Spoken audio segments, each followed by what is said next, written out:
Il n'y a pas que les villes qui sont touchées par les rixes, nos campagnes également. Un jeune de 16 ans, vous le savez, a été tué au couteau ce week-end dans une fête de village de la Drôme, à Crépol. On compte à peine plus de 500 habitants. Une bande est venue pour tuer des gens. Ce sont les propos de la maire, Martine Lagut.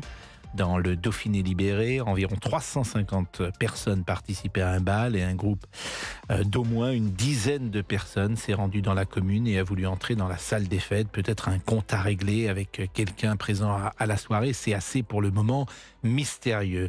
Et pour lever peut-être quelques interrogations, nous sommes avec Jean-Luc Boujon, qui est le correspondant d'Europe 1. Bonjour Jean-Luc. Bonjour Pascal, bonjour à tous. Merci d'être avec nous. C'est évidemment un fait divers dramatique qui frappe l'imagination.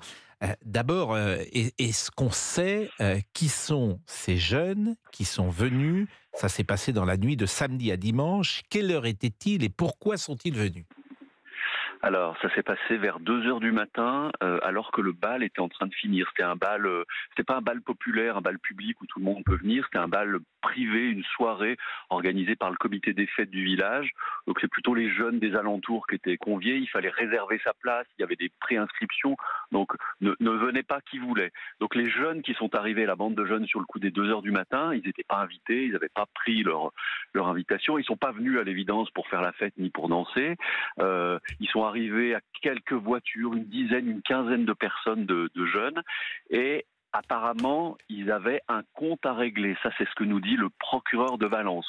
Pour l'instant, on ne sait pas quel est ce compte, on ne sait pas quel était ce contentieux, mais en tout cas, ils sont arrivés armés, avec des couteaux, avec des pavés, donc ils voulaient vraiment en découdre. Donc, ils ont tenté de rentrer dans la salle des fêtes, ils ont été refoulés, parce que c'était une salle des fêtes qui était protégée par 4 vigiles. Il y avait à peu près, 350-400 personnes, il y avait 4 vigiles qui empêchaient l'entrée. Ils ont essayé d'entrer, ils n'ont pas réussi. Il y a eu une sorte d'embrouille, enfin discussion, je ne sais pas comment on peut appeler ça, avec le vigile qui ne les a pas, enfin avec les vigiles qui ne les ont pas laissés rentrer. Ils ont donc attendu que la fête, que le bal se termine, et là ils s'en sont pris à peu près à tout le monde, un peu sans distinction, en sortant leurs couteaux, en sortant leurs pavés. Alors, il y avait pas mal de gens du rugby. On est quand même dans une terre de rugby. On est dans un petit village de campagne, 500 habitants, vous l'avez dit, dans la Drôme des collines. Donc, il y avait des rugbyman qui sont allés voir ce qui se passait, qui ont voulu répondre aussi, pas se laisser faire. Et puis, c'est parti comme ça. Alors, évidemment, entre des rugbyman qui veulent s'opposer au point et des jeunes qui ont des couteaux, bon, bah là, le combat est assez inégal. Donc, c'est ce qui s'est passé. Ce qui nous manque, effectivement, c'est la cause. C'est pas des jeunes qui ont voulu rentrer dans le bal, qui voulaient simplement s'amuser, on leur a refusé l'accès, c'est pas ça. Il y avait visiblement un contentieux, mais on ne sait pas, le parquet nous disait hier, le parquet de Valence nous disait, on ne sait pas quelle est la cause. Est-ce qu'il y avait un différend sur fond de trafic de drogue? C'est une possibilité. Est-ce qu'il y avait un différend au sujet d'une fille, d'un mauvais regard? Voilà, la cause, on ne l'a pas. Et ces jeunes, j'en reviens à votre question, ils venaient à l'évidence de Romans-sur-Isère, qui est à une vingtaine de minutes de ce petit village de Crépol, et du quartier de la Monnaie, qui est le quartier sensible de la ville, qui défraie régulièrement la chronique. On voit régulièrement des articles de violence, de délinquance, de trafic de drogue. Voilà, pour vous situer la chose. Alors, généralement, ils ne vont pas à Crépol, mais là, il y avait visiblement quelque chose à régler, et c'est pourquoi ces jeunes sont arrivés ce soir-là à 2 heures du matin. Bon, il y a un jeune homme de 16 ans qui a été tué par arme Ouais, blanche et exactement. 2 hommes Ouais. sont grièvement blessés dans la nuit de samedi à dimanche. On dit qu'ils sont en urgence absolue. Ouais. Est-ce que l'enquête, pour le moment, a avancé et ces jeunes gens qui sont venus dans cette soirée ont-ils été interpellés? Pas encore. Pas encore. Là, l'heure est au recueil des témoignages. Il y en a beaucoup, donc la plupart des gens de cette soirée. Hier soir, les 2 jeunes dont vous parliez, qui étaient gravement blessés, n'étaient pas audibles. Enfin, n'étaient pas. On pouvait pas les entendre. Les enquêteurs n'ont pas pu les entendre, et leur témoignage est assez crucial. Enfin, il y avait d'autres personnes, pas mal de personnes qui étaient présentes à ce bal. Donc, les auditions sont en cours, et également ce qui est en cours, c'est l'exploitation des caméras de vidéosurveillance. Il y en a quelques-unes dans les villages alentours. Ce que j'ignore, c'est s'il y en avait dans le village de Crépol. C'est un tout petit village, 500 habitants. Je ne suis pas persuadé qu'il y en ait, mais en tout cas dans les villages alentours, pour voir l'arrivée de ces véhicules, essayer d'identifier, de recueillir le numéro de plaque et puis de voir qui sont les propriétaires. Donc on en est là, et donc pour l'instant les enquêteurs font ce travail de fourmi, d'enquête minutieuse, mais il n'y a pas eu d'interpellation. Peut-être dans la journée, peut-être demain. Là, pour le coup, on ne sait pas. Mais en tout cas, évidemment, c'est la section de recherche de Grenoble, de la gendarmerie de Grenoble qui travaille, et qui travaille d'arrache-pied sur cette attaque, cette rixe, cette agression qui suscite une grande émotion dans ce village. Donc c'est vraiment la priorité des priorités. Le dossier des enquêtes est au-dessus de la pile, on peut le dire. Jean-Luc Bougeon, correspondant d'Europe 1. On va marquer une pause, mais Jean-Luc, vous restez avec nous parce que vous avez interrogé des habitants de Crépol. Ouais.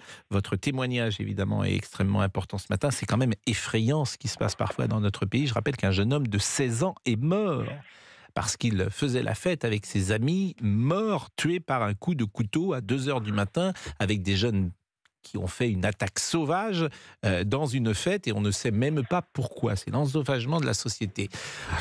11h10, une pause, nous revenons tout de suite. Jean-Luc Bougeon, correspondant d'Europe 1, est avec nous. À tout de suite. De 11h à 13h, vous écoutez Pascal Pro et vous sur Europe 1. Europe 1. Pascal Pro et vous. De 11h à 13h sur Europe 1 avec Pascal Pro. Et Pascal, vous revenez ce matin sur cette rixe qui a eu lieu dans la Drôme ce week-end lors d'une fête et qui a fait un mort, un jeune homme de 16 ans. Et nous sommes avec Jean-Luc Bougeon, qui est le correspondant d'Europe 1. Il a interrogé ces dernières heures quelques habitants de Crépol. De l'insécurité dramatique. Ils ont attendu la fin du bal, que les gens soient dehors. Et là, ils se sont mis à tuer des gens. Voilà ce qui s'est passé. Ils sont venus avec des couteaux, des pavés. Je suis désolée, c'est des gens qui sont venus tuer d'autres gens. C'est une honte, quoi. Être confronté à ça dans un village, dans la campagne, c'est pas possible. Qu'est-ce qu'on fait? On arrête les balles? On n'est pas dans une cité, quoi. On est à la campagne. Je sais pas si vous avez vu autour de vous, c'est que des champs. Tout le monde se connaît. C'est horrible. Ça a choqué tout le monde. Il y a beaucoup de réactions, notamment sur les réseaux sociaux, sur Twitter. Maxence, qui est un témoin, a écrit « C'était un bain de sang. Des jeunes de cité ont encerclé la salle des fêtes et planté les gens à l'aveugle. » Thibaut de Montbrial, avec qui nous serons vers 11h30 en direct, a écrit « Des ados font la fête dans leur village à Crépol. Une dizaine de racailles venus d'ailleurs.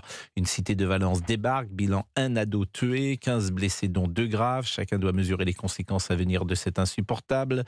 Ensauvagement, Éric Ciotti, Thomas avait 16 ans, il a été poignardé à mort par plusieurs individus victimes de l'ensauvagement de la France. Gilbert Collard, à Crépol, lors d'une fête de village, une bande d'individus agresse les participants, un adolescent de 16 ans tué à l'arme blanche, 17 victimes au total. Fous sont ceux qui refusent de voir les prémices d'une guerre civile. Laure-la-Valette également, Crépol, village de 550 âmes dans la Drôme des collines, une expédition programmée de multiples attaques au couteau, une dizaine de blessés, un mort de 16 ans. Alors c'est vrai, Jean-Luc Bougeon, que tous les gens que je cite là sont des hommes ou des femmes politiques de droite, voire parfois sur l'échiquier le plus à droite. C'est le cas également de Marion Maréchal à Crépol, village de 550 habitants au cœur de la Drôme. Une meute de barbares a attaqué cette nuit une fête privée, faisant 17 blessés. De la même manière, ce matin, Éric Zemmour a pris la parole, toujours via Twitter, pour déplorer évidemment cette mort. Et il a écrit précisément « Thomas, 16 ans, n'aura sans doute pas de minute de silence à l'Assemblée. Ses proches resteront dignes et ne provoqueront pas d'émeutes. Comme d'habitude, certains tairont son assassinat par des racailles venus à Crépol, un village de la Drôme, pour tuer des jeunes Français. Mais pensez à ses proches, aux blessés, aux habitants de ce village endeuillé. » Donc, toujours aujourd'hui, lorsqu'il y a un fait divers, il y a interprétation, certains diront instrumentalisation, par le politique. Ce jeune qui est mort de 16 ans, Jean-Luc Bougeon, c'était un enfant de Crépol ? Il habitait le petit village d'à côté, qui s'appelle Chalon. Voilà, mais il venait souvent à Crépol. Il y avait toute une bande de copains de Crépol, et il était rugbyman. Donc il avait 16 ans, il était rugbyman au club de Bourg-de-Péage Romand, donc à une vingtaine de minutes. Donc c'est un petit gars du coin, qui allait à la ville pour jouer au rugby, mais qui faisait la fête dans son village. Et c'est ce qui choque particulièrement les habitants, c'est-à-dire c'était, comme je vous ai expliqué, une sorte de bal un peu privé où il fallait réserver sa place. Donc un amusement, des balles comme ça, on n'en fait plus beaucoup parce que les gens nous racontent qu'il y a souvent des bagarres. Et on a connu ça aussi quand on était plus jeune. Il y avait quelques bourre-pifs, c'est arrivé. Là, on a franchi quelque chose, on a franchi un cap. Il n'y a plus une question de bourre-pif, de suprématie de village. Là, ce sont des jeunes qui viennent pour en découdre, pour se venger de quelque chose, qui viennent armés, donc le combat là encore est inégal, et le procureur utilisait le terme, et puis je crois que une des personnes que vous citiez utilisait aussi, c'est une expédition programmée, c'est-à-dire qu'il y avait vraiment un objectif, il fallait faire mal, ils ont frappé sans distinction, ils avaient un objectif, c'est pas expédition punitive, mais honnêtement on n'en est pas loin, il fallait régler quelque chose, régler un compte, c'est ce qui choque ici. Vous entendiez les témoignages que j'ai pu recueillir ce matin, il y en avait d'autres, hein, évidemment j'ai pas pu tous les diffuser, mais qui allaient dans ce sens-là. Nous on a envie d'être tranquille dans nos campagnes, de faire des fêtes pour les jeunes, des moments de rassemblement, il n'y en a pas tant que ça, on veut que ça se passe bien, ils ont besoin de rire, de s'amuser, et puis finalement à la sortie, les quelques jeunes attendent pour en découdre, et ça fait effectivement une victime décédée, et puis deux jeunes qui sont en urgence absolue à l'hôpital. Ouais. Jean-Luc, ce jeune s'appelait Thomas, il avait donc 16 ans. Je disais que le politique s'est saisi de cela, et le mot racaille, évidemment, est employé par les politiques. Alors, ce sont des jeunes de cité, sans doute faut-il être prudent sur le profil de ces jeunes-là, et à ce stade de l'enquête, j'imagine que vous allez observer la plus grande prudence, Jean-Luc Boujon. Oui, d'autant plus que j'ai aucun élément de profil, vraiment. Simplement, ce qu'on peut dire, et donc c'est pas s'avancer que de le dire, c'est le procureur de Valence qui, dès hier soir, disait que ces jeunes habitaient Romans et le quartier de la Monnaie. Donc il désignait ce quartier-là. Après, sur le profil des jeunes, l'âge, un éventuel casier judiciaire, d'éventuelles condamnations. On sera évidemment prudent. Alors, écoutons quelques témoignages des auditeurs qui souhaitaient intervenir. Je crois que nous sommes avec Julien. Bonjour Julien. Bonjour Pascal. Vous êtes avocat, Julien? Tout à fait, avocat à Marseille. Vous êtes à Marseille, vous êtes dans un domaine particulier?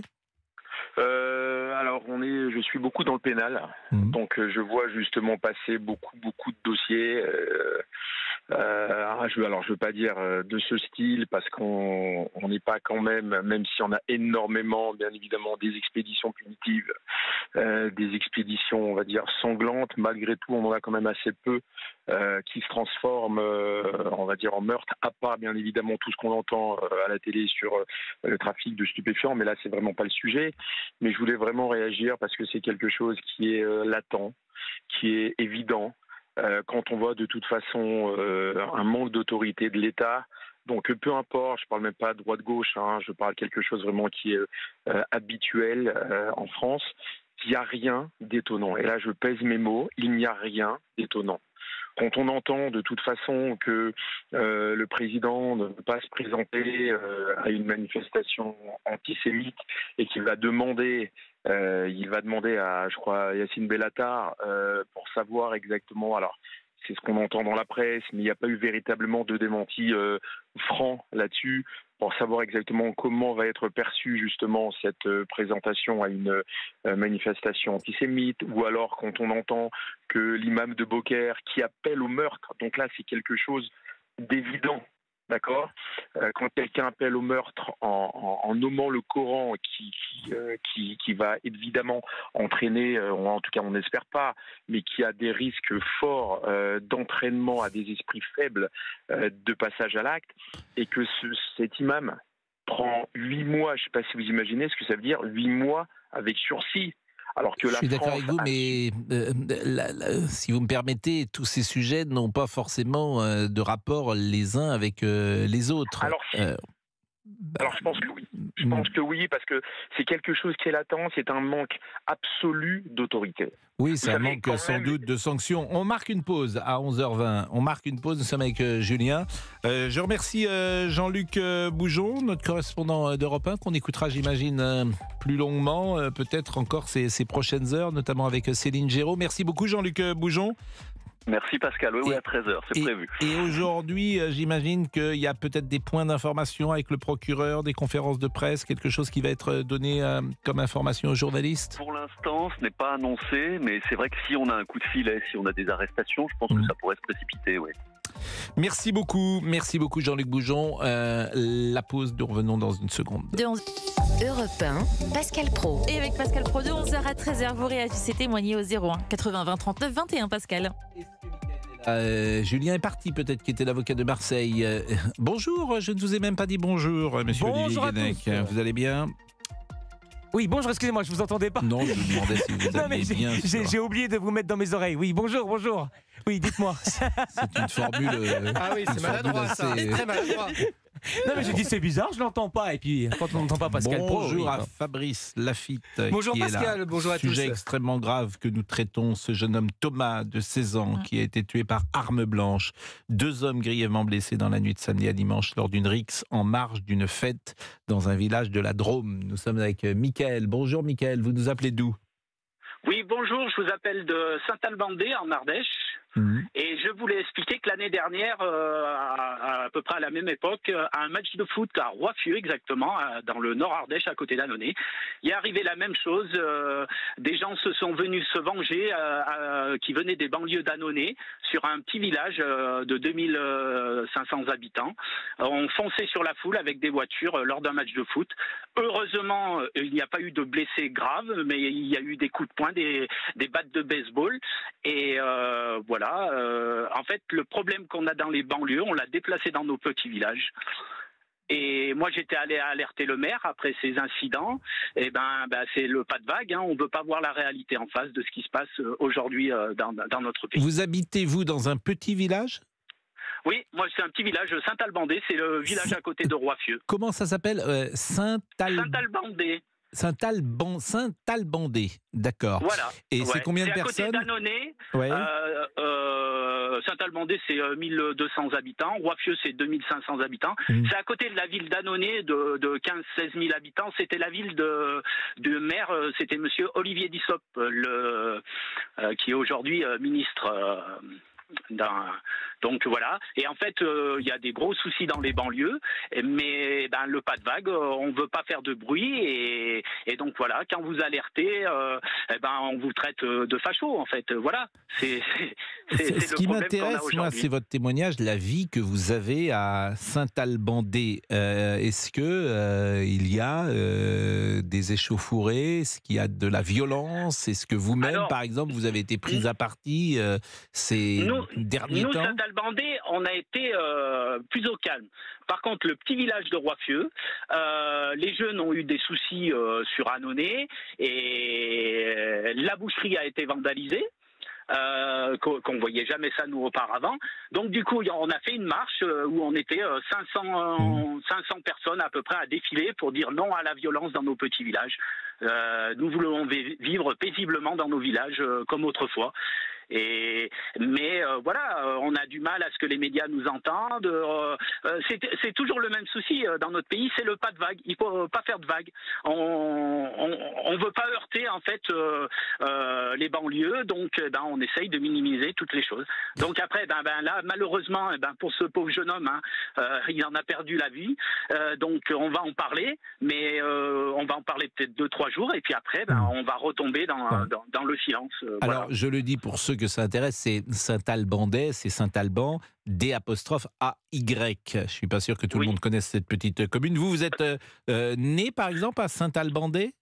Moi, je suis né à Roiffieux, c'est le village qui est à côté, et c'est dans ce village que c'est passé. C'est le village de mon enfance, c'est où habitent mes parents, c'est où est enterré mon fils. Donc, c'est un village, moi, qui me tient à cœur. Et quand je vois la délinquance qui est arrivée, moi, ça me fait peur. Moi, franchement, je vous dis, ça me fait peur. Vous n'avez jamais quitté cette région de... Je ne sais pas quel âge vous avez, d'ailleurs. Vous avez 50 ans, moi, Mickaël? J'ai 50 ans. Ouais. Et vous n'avez jamais quitté cette région? Alors, on connaît le château actuel. Oui. Moi, je suis chauffeur routier, donc je vois des villes, je traverse Grenoble, je traverse Lyon, je vois les villes à des endroits comme c'est devenu. Moi, je pourrais pas vivre dans une ville. Ça, c'est clair et net. Moi, je suis un caillou de l'Ardèche. Je vis en bordure de forêt dans un chalet. Vous définissez comme ça, un caillou de l'Ardèche. Ouais, un cutéreux, oui, mais c'est un peu péjoratif de dire cutéreux. Il y a le château des Rieux, évidemment, qui est tout près. Oui, vous avez le château où la maman de Saint-Exupéry a vécu à Saint-Albandé. Et puis, c'est vrai qu'il y a les fameuses pierres à cupules sur la colline de Perbeuf, qui domine un peu le voyage. Et vous avez la Roche des Vents, qui est un magnifique lieu au-dessus de Saint-Alban, vous avez une vue sur les Alpes, le Vercors, voilà. Bon, c'est l'Ardèche profonde. Voilà, c'est l'Ardèche, effectivement. Alors bon, je dis ça, mais je lis simplement quelques notes que je trouve sur Saint-Albandais, parce que je n'ai pas eu la chance de visiter votre village. Mais j'aime beaucoup l'Ardèche, en revanche. Parce que, ça m'est arrivé parfois de passer, c'est très agréable. Oui, et moi j'aime beaucoup les émissions que vous faites, parce que vous donnez la parole à tout le monde, des gens qui sont pas du même avis, et c'est dans le débat. Mais vous osez soulever les vrais problèmes qu'il y a dans notre pays. Vous êtes gentil. Et je donne même la parole à Monsieur Olivier Guénec. C'est dire. Monsieur Boubouk. C'est dire la prise de risque. Régulièrement, Mickaël ? Moi, je vous écoute régulièrement dans mon camion. Je vous regarde les soirs, voilà, avec toute votre troupe, Monsieur Goldladen, voilà, tout ça. Et moi, j'essaye de... Bon. Voilà. Bon, en tout cas, merci de votre témoignage, parce qu'il exprime une réalité que même dans les petits villages, effectivement, l'insécurité parfois existe. Il est 11h30, on va être avec Thibaut de Montbrial. Je vais vous rappeler que la fois où je suis allé voir le maire à Roiffieux, sur l'article du Dauphiné, à la gendarmerie d'Annonay, ils avaient reçu des cocktails Molotov, et il y avait des petits jeunes à Annonay qui ne pouvaient plus s'entraîner dans un gymnase pour du handball, parce qu'ils étaient insultés et tout. Voilà, et c'était dans la presse locale. Mais je pense qu'il faudrait retrouver le civisme, et ça, je pense que ce sont des grandes campagnes nationales qui pourraient être mises en place, de retrouver le civisme. Il y a des lois non écrites. Alors là, on est bien au-delà des lois non écrites, mais il y a des lois non écrites qui ont disparu en France. Et ces lois non écrites, c'est de faire attention à l'autre. L'autre existe. Donc quand vous entrez dans un train, je prends toujours cet exemple, vous n'êtes pas obligé de parler à votre portable tout fort. C'est-à-dire que l'autre existe. Donc il faut savoir que vous n'êtes pas tout seul, comme dirait l'autre. Il est 11h31, Géraldine. Oui, Pascal. Vous avez passé un bon week-end ? Excellent week-end. Vous êtes allé au cinéma, qu'est-ce que vous avez fait ? Qu'est-ce qu'on fait ? Vous êtes occupé de vos enfants ? Non, j'ai pas ma fille le week-end. Donc on était ensemble ce week-end avec Géraldine. Non, c'est pas une vanne. Oui, on a fêté un anniversaire. Oui. Soir.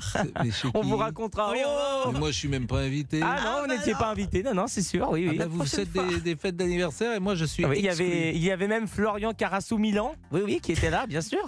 Ah, il y avait tout le monde, oui. Mais on vous racontera ça, il n'y a pas de problème. On va vous raconter. Comment vous l'appelez ? Carassou-Milan ? Carassou-Maillan, pardon, j'ai dit Milan. Oui, excusez-moi. Si on pouvait dire son nom une fois correctement. Excusez-moi, oui, je m'excuse. Carassou-Milan. Bon, il est 11h31, à tout de suite. 11h-13h, c'est Pascal Pro et vous sur Europe 1. Europe 1. Pascal Pro et vous. De 11h à 13h sur Europe 1, Pascal, on vous retrouve avec votre invité Thibaut de Montbrial, avocat, président du Centre de réflexion sur la sécurité intérieure. Bonjour Thibaut de Montbrial. Bonjour Pascal Pro. Et merci d'être avec nous. La France Orange Mécanique, c'était un titre d'un essai il y a quelques années de Laurent Oberton. La France Orange Mécanique, est-ce que nous y sommes ? Écoutez, on gravit les marches, alors on peut utiliser l'image qu'on monte ou qu'on descend, mais dans les deux cas, ce qui est certain, c'est qu'il y a une accélération. On voit depuis 10 ans que la violence physique augmente dans notre pays. Il y a une accélération de l'accélération depuis la fin du premier confinement, c'est-à-dire à peu près depuis l'été 2020. Et on a vu apparaître, ça c'est pas nouveau, mais les bagarres entre bandes, d'abord avec des blessés graves, ensuite avec des morts. On a vu une dimension territoriale, puis ethno-territoriale en jeu. Et là, à ma connaissance, c'est l'une des premières fois qu'on voit dans un petit village, en l'occurrence dans la Drôme, des gens du cru faire une fête bon enfant. Et débarquer à 2h du matin une bande dont on sait maintenant qu'elle vient sans doute de Romans-sur-Isère et qui est venue exprès pour en découdre. Il n'y a pas d'autre explication. L'enquête permettra peut-être d'y voir un peu plus clair, mais en tout cas, ces gens sont venus et ils sont venus manifestement pour tuer, puisque le bilan est très lourd. 1 mort, 2 blessés graves, 15 blessés. C'est une étape supplémentaire de l'ensauvagement de notre pays et c'est extrêmement inquiétant. C'est intéressant également comment ces affaires-là sont retranscrites par l'univers médiatique. Alors je ne vais pas citer la radio qui est importante d'ailleurs en France, qui est une radio concurrente d'Europe 1, donc par délicatesse je ne vais pas la citer, mais c'est notre confrère Jean-Sébastien Ferjou qui a remarqué cela. Le titre de l'information de cette radio, c'est « Drôme, 17 victimes, dont 1 mort et 2 blessés graves lors d'une rixe en marge d'une fête à Crépol. Et je rappelle qu'une rixe pour qualifier une attaque meurtrière planifiée et exécutée en groupe depuis une autre ville. Donc on voit aussi l'espace médiatique, Thibaut de Montbrial, et souvent moi j'en parle, qui ne sait pas prendre parfois la mesure de ces faits divers et qui ne sait pas les qualifier précisément. Ce n'était pas une rixe. Alors, soit n'en prend pas la mesure, soit il y a une volonté de minimiser l'ampleur par inconscience ou par tétanie ou par lâcheté. Vous savez, il peut y avoir les hypothèses sont multiples. Vous avez tout à fait raison. Quand on dit une rixe, ça renvoie à la bonne vieille baston au bal des pompiers qui a toujours existé, qui a jamais été très glorieuse, mais jamais très grave. Là, c'est une radia. Ça s'appelle une radia, c'est-à-dire qu'il y a des gens venus d'une autre ville qui sont venus exprès tard le soir à 2h du matin, quand les gens commencent à être un petit peu fatigués, à avoir bu, etc., qui n'ont pas discuté, tous les témoignages sont convergents, et qui ont aussitôt attaqué pour tuer les jeunes qui étaient là et les vigiles qui devaient les protéger. Ils sont venus, ils ont frappé, ils ont tué et ils sont repartis. C'est littéralement la radia. Une fois qu'on a dit ça, Thibaut de Montbrial, et je rappelle que vous êtes avocat, qu'est-ce que la société française doit faire ? Alors, je suis avocat, mais je suis aussi président du Centre de réflexion sur la sécurité intérieure. Et il faut mettre d'abord des mots sur les mots, des mots MOTS, c'est-à-dire nommer ce qui se passe. Ensuite, prendre les choses en main. Moi, ça fait longtemps que je dis qu'il faut un choc d'autorité dans notre pays.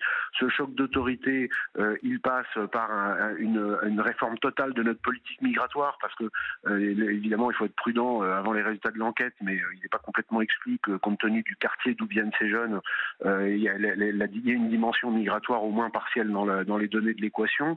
On verra. En tout cas, c'est le cas souvent. Il y a également un problème de justice, parce que là encore, je mettrais bien un petit billet qu'une partie des jeunes qui, si on les identifie, auront déjà eu affaire avec la justice, et sans doute pas avec la partie la plus sévère qu'elle puisse produire.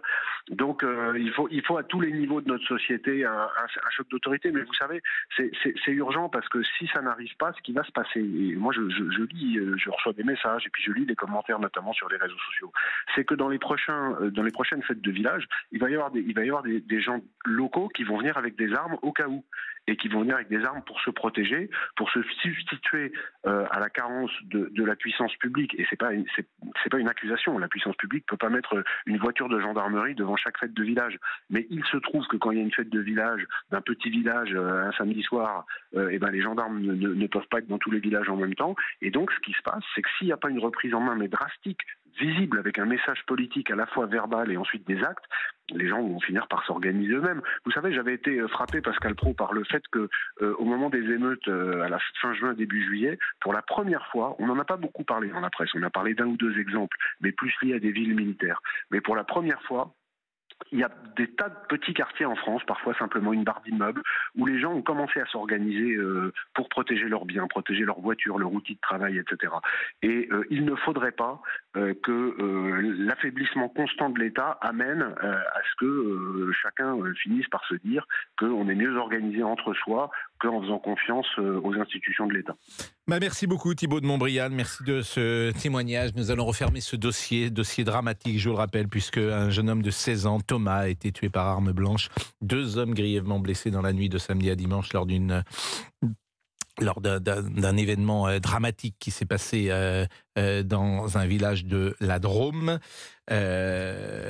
Évidemment, à 13h avec Céline Géraud, on pourra avoir de nouvelles informations, notamment avec Jean-Luc Boujon qui est sur place.